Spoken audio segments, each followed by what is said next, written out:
Jack never would have guessed that after becoming a village-saving hero with his party, his 3 teammates would kick him out just because they saw him as nothing more than a handyman. Left with no other options, Jack went to the guild to look for work. Before getting a job, everyone had to take an aptitude test. Jack was actually curious to see what his abilities were. He thought he'd be found to have some powerful skills, but to his shock, all his abilities turned out to be the lowest possible level. Jack completely lost hope. Then, the receptionist told him that he could work at a construction site, but first, they had to test his strength using a sandbag evaluation. Luckily, Jack barely passed, and just like that, he got the job. The foreman looked at Jack's small, skinny frame and doubted he could handle the work, but he was willing to give him a chance. He told Jack to finish plastering a section of the city wall within 2 hours, then left. 2 hours later, the foreman came back and was speechless. Jack had not only used up all the cement, he had finished coating the entire wall. Amazed, the foreman asked Jack how he did it. Jack casually replied, "You just throw the cement at the wall and smooth it out with a stick." んなことできるわけだ。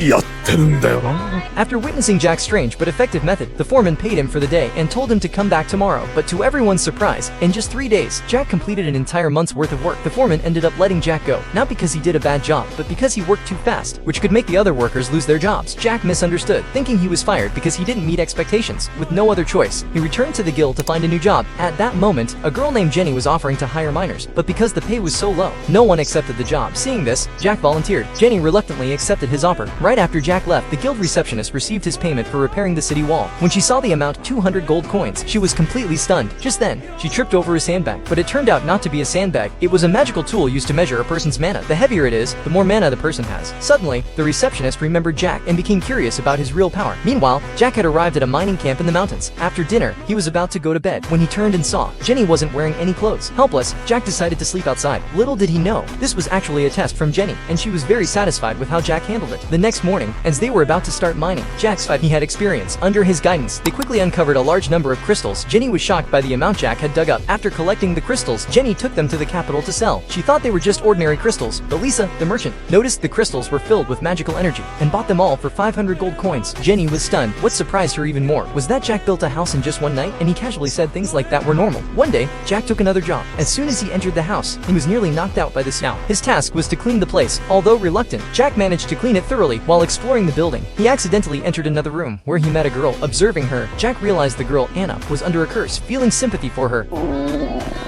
Jack offered to cook her a meal. Just then, the owner of the house, Lucy, returned. When she heard that Jack had seen cursed Anna, she asked him to keep it a secret. Then she paid him and told him to come back the next day. Later, she brought the food to Anna's room. As she was about to test it for poison, Anna refused, saying she believed Jack wasn't a bad person. So Lucy didn't stop her, but the unexpected happened. As soon as Anna drank Jack's porridge, she suddenly collapsed, thinking Jack had poisoned her. Lucy was furious, but just as she was about to get medicine, Anna stopped her. It turned out the porridge had actually cured her curse. Lucy was completely stunned.